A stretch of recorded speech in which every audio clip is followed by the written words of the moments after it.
We have Ankit Bose, who is the head of AI at NASCOM, and we have Rishikesh Kanegaonkar, who is the head digital and information technologies at Nyara Energy, and he comes with a wealth of experience in industries such as oil, gas, FMCG, and retail. Um, and our esteemed panelists today would be exploring and sharing their beliefs and core principles on what should be the core principles and infrastructure required to build a secure and trusted AI ecosystem. They may be highlighting some best practices, solutions to address the existing challenges so that we can enable a safe, scalable, and inclusive AI transformation. So, what we would be doing now is we have a 30 minutes rapid fire panel where I would be asking the panelists two set of questions and they would have 3 minutes to respond. Then we would try to take a few questions or comments from the room. And at the end, we have a report which we would be launching, the launch of it. So, without much ado, I would jump to Raju first because that's how my paper is. And Raju, from an infrastructure provider's lens, what does resilience by design practically mean today for AI workloads in India?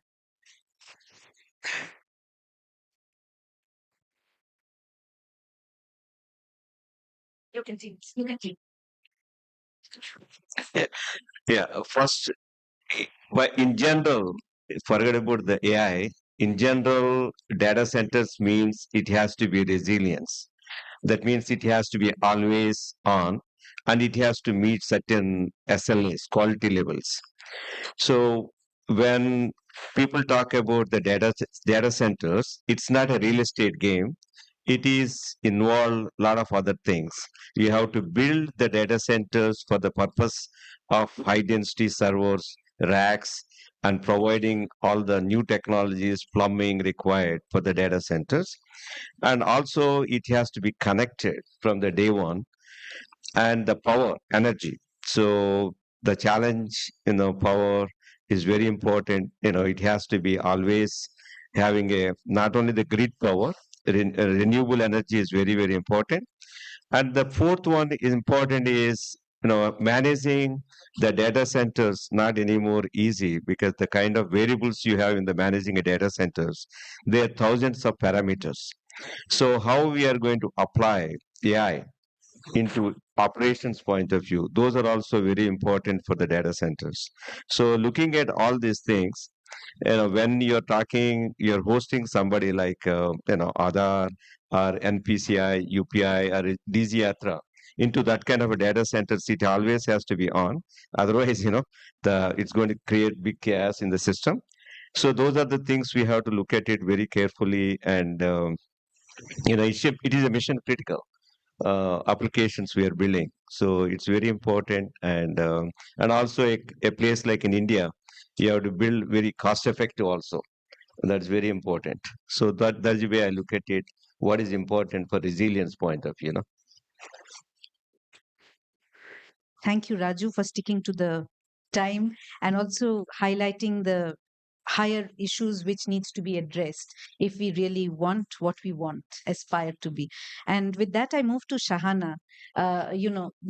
While India wants to do a lot of things, um, but from a legal and policy standpoint, what minimum regulatory clarity do enterprises need today for creating this resilient AI infrastructure? Thank you, Amrita, and thank you for inviting us to this event. Obviously, a milestone in India's AI journey. I want to answer that question in two ways. I think there are very many critical criteria on which clarity is still required to stimulate investment in AI infrastructure in India in particular, and AI infrastructure that is trustworthy. And I think very few of those parameters require regulatory or policy intervention, right? So I think the top three criteria that I would look at, and I'm speaking, looking at this from a private practitioner, I'm a lawyer, I'm looking at it from that perspective, is that like Raju sir said, there has to be availability of resources. There are currently, I think, between the top four tech companies, 4 or 5 tech companies. There's about $600 billion committed towards building out trusted AI infrastructure, out of which there is just a paltry amount that has been committed towards building that infrastructure out in India, right? And so one of the important criteria is that how do we show availability and reliance of utilities, of resources, of electricity, of water, etc. That's an incredibly important parameter. And that issue is actually fairly fragmented because a lot of it is controlled at a state government level, highly fragmented. And then the other two issues actually are around what sort of tax regime do I have? Do I have a favorable and stimulating enough tax regime? I think there have been some initiatives taken under the current budget proposal. But I think there are details to be worked out over there and more to be done. So perhaps the tax framework is something that certainly will require more regulatory and policy intervention. But the third issue, which is around risk classification and liability allocation, is something that I believe doesn't necessarily require regulatory intervention at this point, and therefore no regulatory clarity, because this is largely something that needs to be left to the market forces. It needs to be left to the private stakeholders who are negotiating depending on what their place is in the AI ecosystem, in the value chain. And just simple things, right? That what are the best practices? What are the contractual mechanisms through which I can allocate liability throughout the AI value system? Right? If I'm an end user, how do I do that when I don't have privity or when I don't have contact necessarily with the developers or the deployers? So, what are those mechanisms? What are those best practices looking like? How can I get support to interpret an existing law?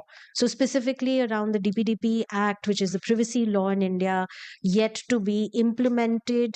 There are questions around how do I use my data in the context of building models, in the context of training my models, given that there is this new law that has now put in place these rules on how to process data.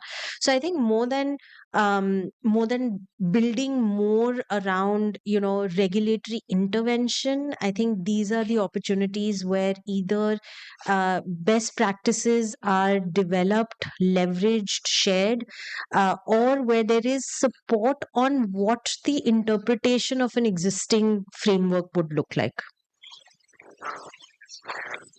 Thank you so much, Shahana, for this. I think that interpretation part is critical, and even the synergy between the available, getting the resources, states, center, etc. All those things are difficult. With this, I'll come to Chengita, and we'll take a bit of a global lens. What role can multi-stakeholder global platforms such as the IGF help in developing nations to build capacity so that they can shape norms for resilient AI infrastructure in their countries, looking at the global policies, but also having a local context. Thank you very much, Amrita, and also like to thank the organizers for inviting me. The IGF is a multi-stakeholder model, and it ensures that developing countries are not just policy takers, but also engage on an equal footing in discussions as co-creators of norms. Through the national, regional, and our youth IGF initiatives, local realities are brought directly into the global discussions and also vice versa. Context matters. There is no one-size-fits-all for AI governance. The IGF is a bottom-up process for that particular reason, meaning that its work is driven by stakeholder priorities across the different regions. So the US does not have the same priorities as India, for example. Last year at the IGF in Norway, over 6,000 multi-stakeholders set a strong message, as you can see in our Lillestrøm IGF messages. AI infrastructure and its global governance must reflect different levels of digital maturity, data ecosystems, and institutional capacities, and aim to advance them. The IGF helps shift the discussions from adopting models to adopting principles. This supports developing countries in identifying fit-for-purpose approaches grounded in their realities. Through IGF initiatives, the national regional initiatives, the youth initiatives, and also our training efforts, stakeholders from developing countries also gain the knowledge and confidence to engage meaningfully. This is essential to avoid asymmetries in shaping AI governance frameworks. There's also a growing awareness among member states on this. For example, in the WSIS Plus 20 resolution from December last year, which you helped with, explicitly reaffirms the need to strengthen the participation of developing countries in digital governance processes and to bridge digital and data divides, recognizing that emerging technologies, including AI, must be developed and governed in an inclusive and development-oriented manner. I think of my 3 minutes are up. Thank you. Thanks so much, Chengetai, for this. And I'll move to Ankit now. Ankit, you work with a lot of business organization, industry, I would say. So what do you see are the top structural bottlenecks stopping companies from investing in resilient governance practices? Thank you for having me. Great question, right? I'm taking it from the enterprise lens, right? I'll tell you a structural problem and then go to the pointers, right? The structural problem is that, the business team wants in enterprise, the business team wants the best use case to be implemented, right? And reap their benefit, right? The technical team who is implementing, right? They want to implement the way they want to implement, right? The legal team and the risk team is basically held accountable for any issues, right? Similarly, the finance team is basically budgeting, right? The structural issue is that when you are running at a probably 120 mile per hour, and you have to have the guardrail, you have to have the governance, right? You take care of all of that, right? The structural issue becomes an issue, right? Why? Because everyone has their own KPI. They don't have a joint KPI, right? So I think that's the first thing. So the business team would want the best tech in the cheapest amount, without any ownership of legality, governance, all of that. The risk team will want the otherwise. The finance team will say why you are spending it. It's a too much spend, right? I think that's the first point, structural issue. Now, if I go down to the specifics, right? Again, there are 4 or 5 key points here. The first point is the ROI and the budgeting mismatch. There's a big ROI and budgeting mismatch because of the same structural issue, right? So ROI is expected fast, right? As fast as within deployments, within few weeks, right? But that's not the case, right? That's the first thing. Second issue, big issue is the understanding of the domain and putting the right guardrails, right? Again, internally you will have pockets of understanding, but again, there's no joint understanding, right? The third issue is in the whole landscape of things, there's a big issue of tool and availability of that tool in an enterprise, right? So that's the third one. Fourth, which is the biggest, I will say, is the talent issue, right? Again, who should implement the whole governance piece? Someone who understands the business, the risk, the legality, right? Or the tech. And the fifth issue is the overall coherence and thinking of the end user, the customers, right? I think that's what I see. And the statement I will end with is if you think this issue in enterprise from a lens of compliance, it will have its bottleneck and resistance, right? Instead of that, think of scale, enterprise grade, right? I think that is something which will take it ahead. Thank you so much for this, Ankit, and bringing in some of the ground realities which most enterprise organizations battle with. Rishi, my question to you. What do you see are the main barriers to integrate AI infrastructure in existing enterprise processes, and how do you think leaders can embed resilience and reliability from the start? Sure. Thanks, Amrita. Thanks, the organizers. Thanks, Sophie, to this Mahakumbh of the AI summit that we are all in. Good morning, everyone. an interesting question, and I'll carry on from where Ankit spoke of ROI. I'd approach it from a structured methodology perspective to implementing AI projects, be it agentic AI, generative AI, be it AI in general.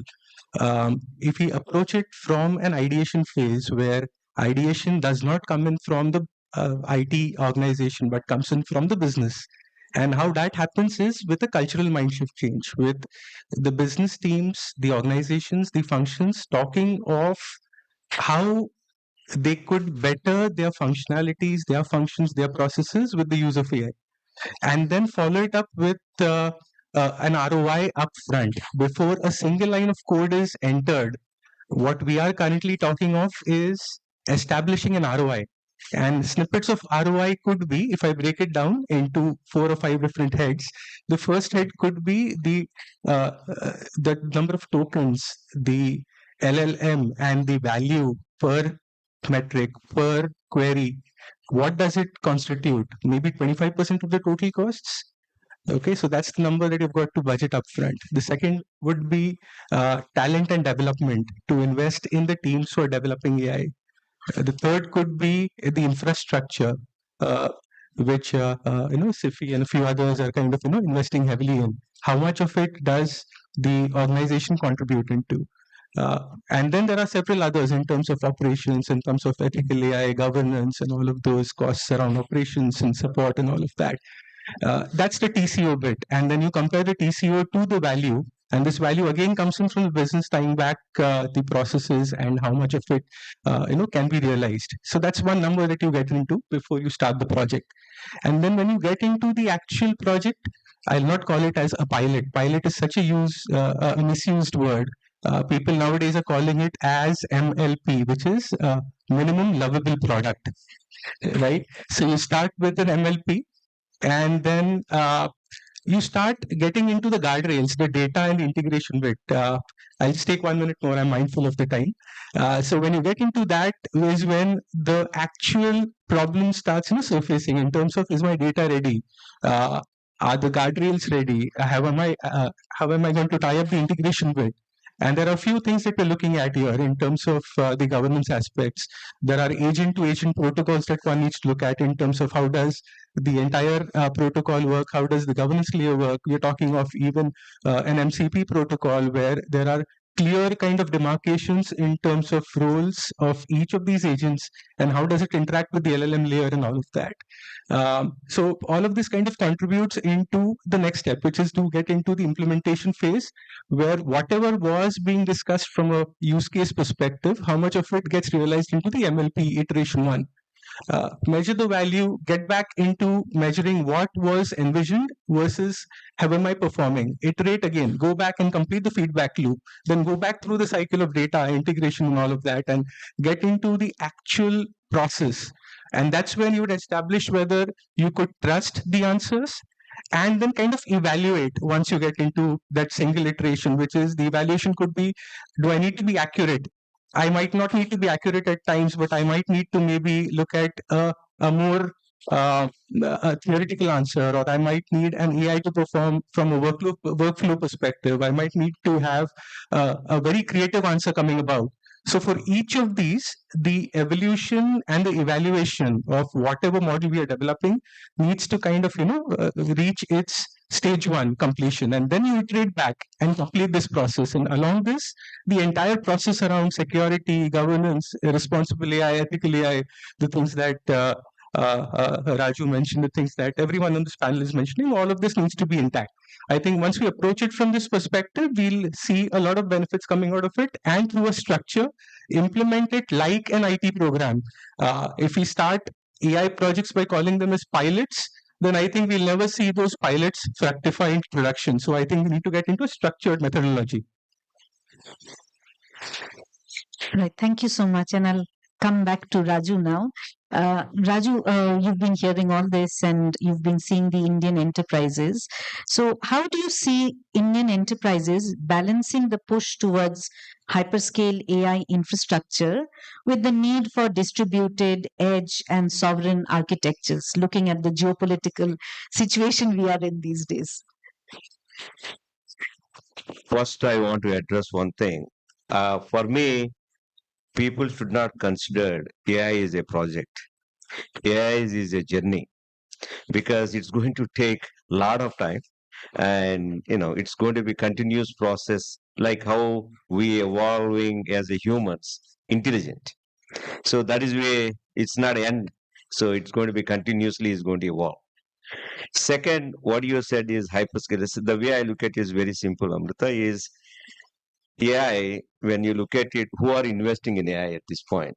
In LLMs and the training, there are hardly, forget about the countries, there are only 5, 6 companies in US and 2, 3 companies in China. The kind of amount of the money is required to support the GPUs and the whole infrastructure. So that is I call phase one. And we learned so many things and created how, evolved in this, how many generations of NVIDIA chips people are buying every 6 months, 9 months.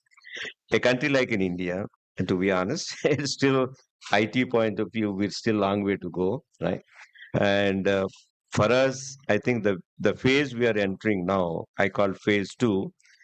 We are defining the use cases and the company like Naira. How do we get the benefit of it? That's very important. To do this, I strongly believe the hybrid model, hyperscalers plus private cloud, that is the right model for India. And that is the way I see the India is going to evolve. One point, probably, we will develop ourselves hyperscalers. But if you look at the enterprises point of view, to offer the same resilience like hyperscalers, they have to do what is they called, zones, hyperscalers calls multi. It's not DCDR, it's multiple zones to be mission critical applications. So those things will be very cost sensitive things. And enterprises, we are moving from the server rooms to colo to clouds. So I think, we are going to be spent wisely. And India being, the way somebody asked me, what is India? I look at three things. One is India is a scale. You need to aim at big scale. And India, I don't call cheap because I call cost effective. You have to be cost effective to operate in India. And India, you have to have a long term sustainability. So those are the three things I look at it, how India is going to evolve in this technology. And for India, this is the great opportunity to leapfrog. The way I look at is, the building data centers, building IT resources, the skill sets we have from IT transformed to the AI, and we have the biggest assets on the globe. Taking advantage of that, and we need to take, India has to take advantage of AI. And like you said, how do we do? Is it India? It's not only the 6 or 7 metro cities, and we have tier two, tier three cities. So there also is very important. How do we build this ecosystem in tier two, next 20 cities? Those are very important for a inferencing a low latency for like Naira. A factory cannot get the latency reaching to the Mumbai, 30 milliseconds or whatever it is. So to act those kind of things, AI is at the end of the day is simple. You have to have a lot of high, accelerated computing. And second is you need to have low latency. So considering all these things, how India is going to take advantage of AI, I think there's a lot of potential. I don't believe, it's a 5 year or a 6 year project. Probably it's a 20 years of journey. How India is going to evolve in AI. I think it's going to be how internet changed our life. I think AI is going to change our lives. No, pre-AI, post-AI. Now we are talking about, pre-internet, right, Amrita? And post-internet. Now it's going to be pre-AI and post-AI. I think that's what we are going to see next 20 years, That's what I look at it.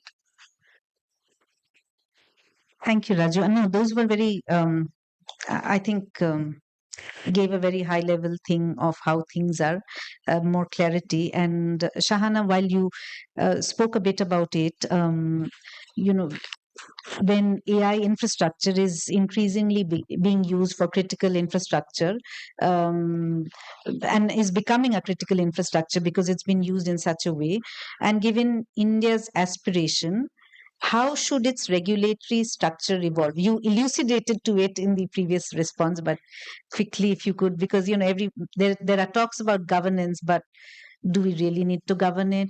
Can best practices work now? Yeah, thanks, Amrita. And I think for any legal practitioner, any lawyer in the room, this is the $1,000,000 question, right? What should that what should that approach be? Thankfully, I'm not the only one. The Indian government, as are any other government and multilateral organizations, also thinking about it. Look, I think. I actually see a lot of value in the approach that the Indian government is taking, in that they are thinking about it, right? They are evaluating what is going on in the world. They're evaluating what is it that we want to govern and regulate and mitigate against. What are those risks? What are those harms? We don't want to bring a framework in just for the sake of bringing a framework in. So that, I think, is incredibly valuable, because some of us were talking just before the session, some of the panelists, and we were saying that, look, I think in the EU, yes, the AI Act is just from an academic point of view is a great piece of legislation. They have done a lot to help with risk classification, but is it something that actually stimulates innovation? We perhaps not, right? That seems to be early indications. And so I think the kind of approach that India has taken, that horizontally we want to take a very light touch approach. We want to rely on existing laws in India to sweep up whatever risk and harm may be emanating from development, deployment, use of AI systems. I think that's a very, very valuable approach. Idea is that we want to stimulate the investment. We want to stimulate the growth, and perhaps getting a policy or a regulatory framework that is not just right will do more harm than benefit in the long run. And I think the interest. There are, obviously a lot of sectoral pronouncements that have already occurred in this space. We've seen how intermediary platforms are being subject to content regulation, labeling, due diligence requirements. In the BFSI sector, we've seen a lot of pronouncements around disclosure requirement based on transparency principles. And that is perhaps appropriate, because it is the regulator who is being able to determine, based on, what is the sector that they are regulating, that what are the appropriate measures that we need to put in place. So I think this kind of almost like a hybrid approach, where some of the horizontal requirements are going to continue to be light touch. They're going to be tech agnostic to a large degree. And the sectoral regulators will be, is where we will see some progress in terms of what that governance framework should look like. Now, having said that, Amrita, I think what is also incredibly valuable is developing governance structures in any event, right? But that should be based on really a self-regulatory approach. It should be based on best practices. It should be based on what is relevant to that sector, to that industry. Because I think there is, especially what Ankit and Rishi were talking about, on how an organization expects such incredible ROI so quickly. Having an internal governance structure will become very important to that sustainability, right? Like the way Rishi was saying, that you have to move beyond the pilot stage, and having that governance framework within your organization, irrespective of where you lie in the AI value chain, having that governance system will be incredibly valuable. Thank you, Shahana. And I'll move to Chengitai, and I'm mindful of time, so 3 minutes for each person. Chengitai, my question is, at the IGF, you have various intersessionals like the Policy Network on AI. So what role can they play in fostering a more nuanced, evidence-based understanding that prevents the fragmentation of the global AI infrastructure landscape? Thank you very much for the question, Amrita. The IGF serves as a neutral space for convergence of ideas. While it does not negotiate binding rules, it plays a critical role in aligning understanding across stakeholders, across regions. This helps reduce the risk of fragmented AI infrastructure ecosystems. The Policy Network on AI, we call it the PNAI, brings together diverse expertise to develop evidence-based insights on AI governance and infrastructure. And I think one of our key contributions as well is that we actually raise the voices from developing countries so that the discussion is not just dominated by yes, exactly. Thank you. It helps unpack complex issues and such as computer access, data governance, and interoperability in a nuanced, balanced, and inclusive way, helping align to move forward from silos to shared knowledge. The PNAI synthesizes inputs from across sectors and regions, creating common reference points, even where policy approaches may differ. AI infrastructure is inherently global. There's compute, there's data flows, there's standards, and they are deeply interconnected. The IGF helps stakeholders understand these interlinkages and helps reduce the risk of policy decisions that unintentionally fragment ecosystems. And it does this by grounding the discussions in case studies, community inputs, and multi-stakeholder dialogue. The IGF counters exclusive-based or imported policy approaches. Policy should be relevant to those in the ecosystem, in the ground, and it must be relevant to the stakeholders in that arena. The goal is not identical regulation, but interoperable approaches based on shared principles such as openness, security, and inclusiveness. And 3 minutes. Thank you. Thank you. I'm get now. And how can Indian companies meaningfully integrate resilience throughout the life cycle? Yeah. I think resilience is linked to how the product is built, right? Again, Masrur's statement, shift left, right? Shift left, then, wait for the afterthought.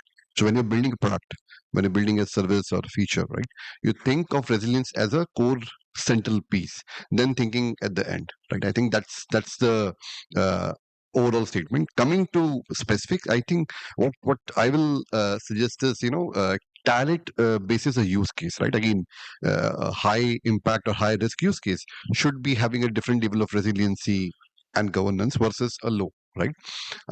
Set minimal or minimal viable standards for data governance, minimal data standards or standards for response, right? Have a human in the loop when it is high risk, right? I think these are some features I will recommend, right? But definitely, beyond enterprise, I think when we are talking about resilience and governance as a feature, the industry, right, and the ecosystem can also give incentives, right? Government can give incentives to companies who are building resiliency and governance at the core, right? VCs can give incentives or brownie points to the startups who are building it at the core, right? Then having afterthought, right? I think that's also very important. Enterprises who are adopting any product or services, they can give them additional technical pointers, right? I think that's the mix. I think from an enterprise lens or a product lens, and from the ecosystem lens. Thank you so much for this. And Rishi, the last question to you.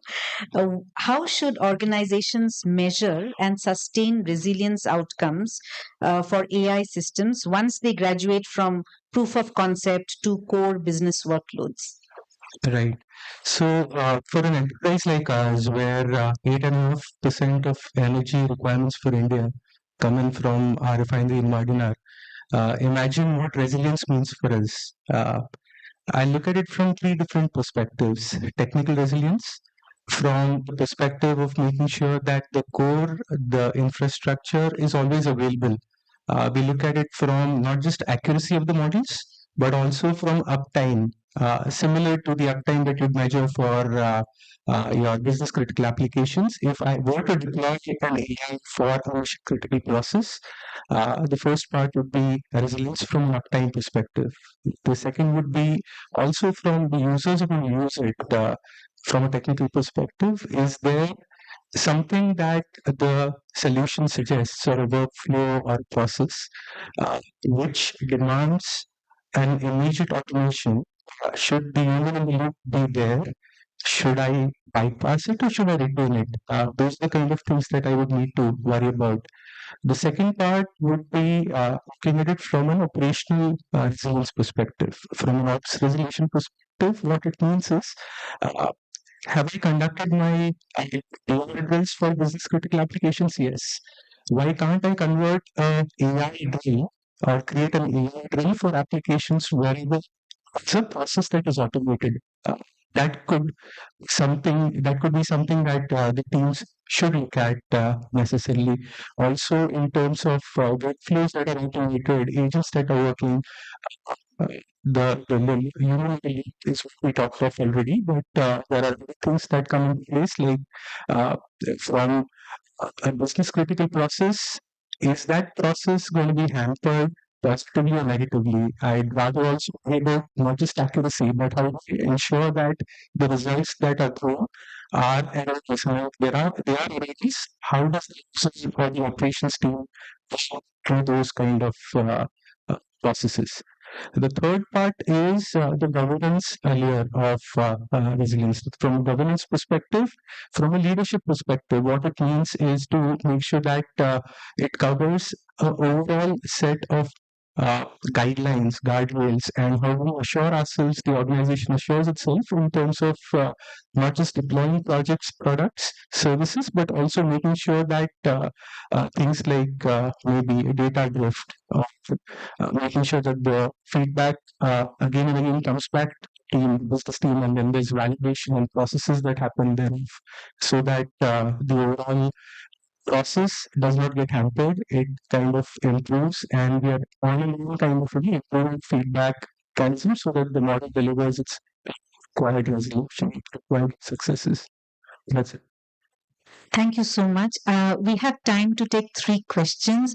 We would want very short questions, introduce yourself questions. We'll take all the 3 and then our panelists will respond. So I see you here, there's another gentleman.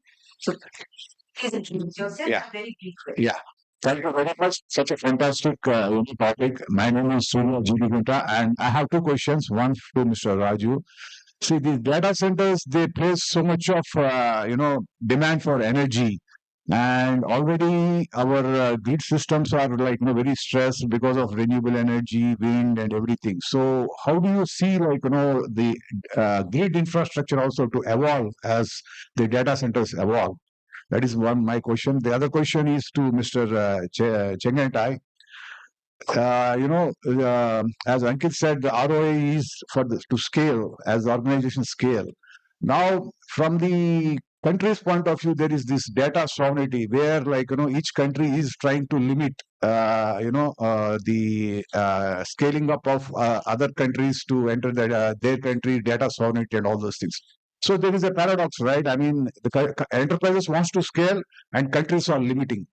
So how does do you resolve this kind of a paradox from a international organization? Thank you. Hi everybody, I'm Saurabh. I have 10 years of experience in this field, AI, ML, and now agentic. So I deeply care about building trust in AI. I think that really matters to the business, to the government, and the legal department. And that's why I've been building an open source project called Glassbox, not Blackbox. My question is, how do we move from just talking about responsible AI to actually building systems where trust is embedded by the design? By design. Especially when these systems go from POC to full production, because that's where I think the things are breaking at this right time. We see a lot of repetitive processes. We want to automate them. We want to build workflows. The piggies like us build the workflow, but they never go live because we can't trust them. So shouldn't we have some kind of constitutional frameworks like inside the AI systems, which kind of embedded in the system itself, and we can have templates and we can evolve them. And so I want to know about what kind of possibilities out there, with what horizon and with what auditability. The government is not going to audit everything by itself. We need systems and frameworks in place. So what kind of systems do you envision? He has. Should we take the response to Mr. Rajpal? No, we'll take the three Yeah. because I'm also mindful of time. Oh, Yeah. okay. All right. Thank you for such a lovely session till now. So I take it from Mr. Raju that it's a journey that we are going into. Now we are all talking about the responsibility, liability, and that is just going. And again, it needs to be. I also believe in a bottom-up approach. Now I was just thinking, what kind of department there should be? Shall we have an AI department in our organizations to handle all these different challenges, whether it is from legal, whether understanding ROI or the technology or the talent gap, to resolve our day-to-day challenges and adoption of the AI in the organizations. So just one quote from each one of you, what would be the characteristics of those departments? Thank you. Thank you. So I start from Ankit. Everyone 1 minute to respond to the questions, whichever you want. So I'll come to him and him. I think he's pushed the specific. So I think 30 seconds for you. I think compliance as a code is something which is picking up, right?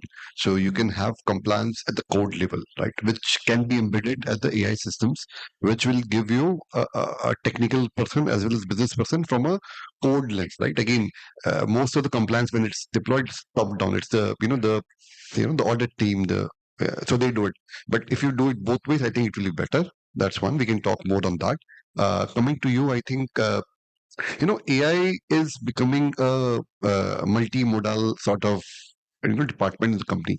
If you really scale with the right pace and right governance level, right, you need multiple things. Not only tech people, right? You need the business people to be aware. You need the right budgets. You need the right skilling, hiring plan.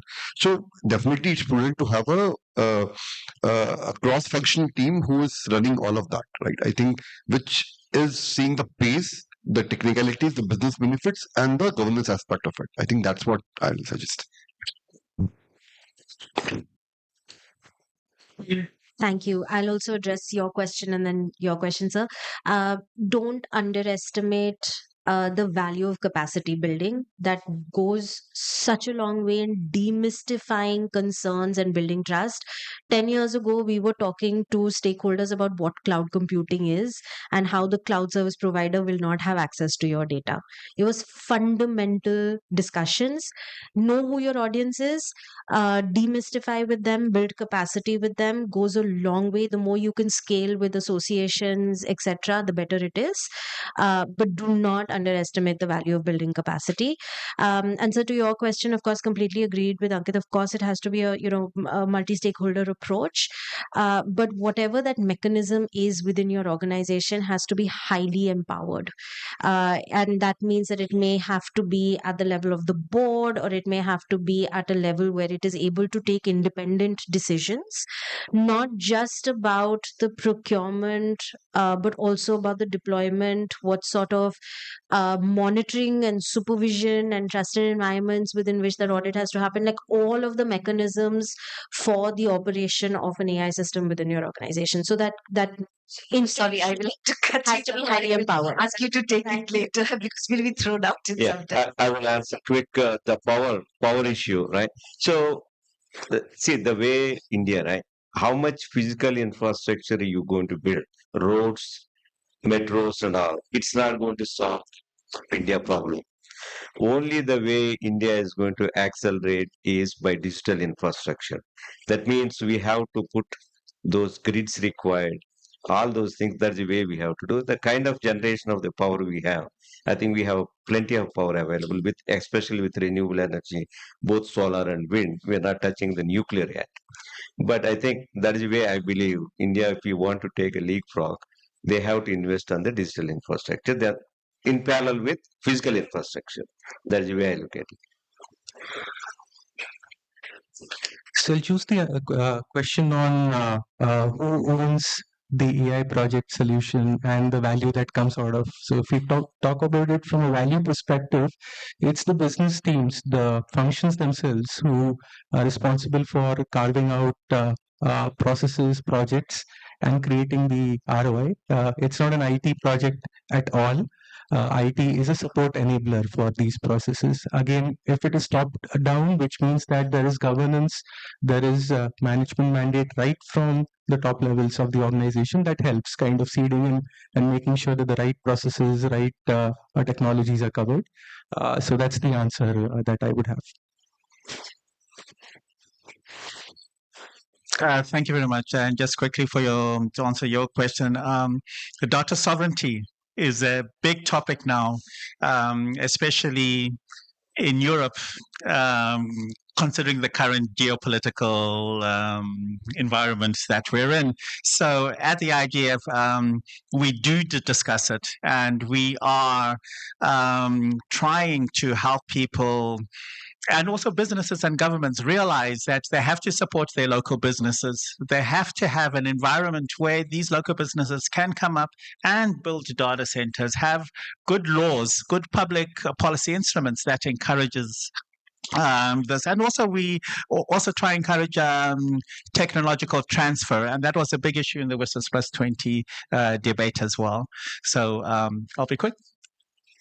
Thank you so much. And before we end the panel, I still have 4 minutes.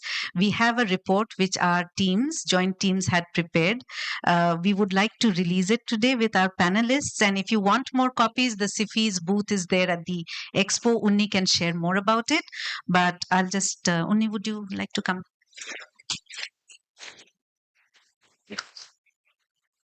We'd like to take a group photograph. Can the teams come? Aman, if you would like to come. Swati, come. Just Would you like us to stand up? yeah.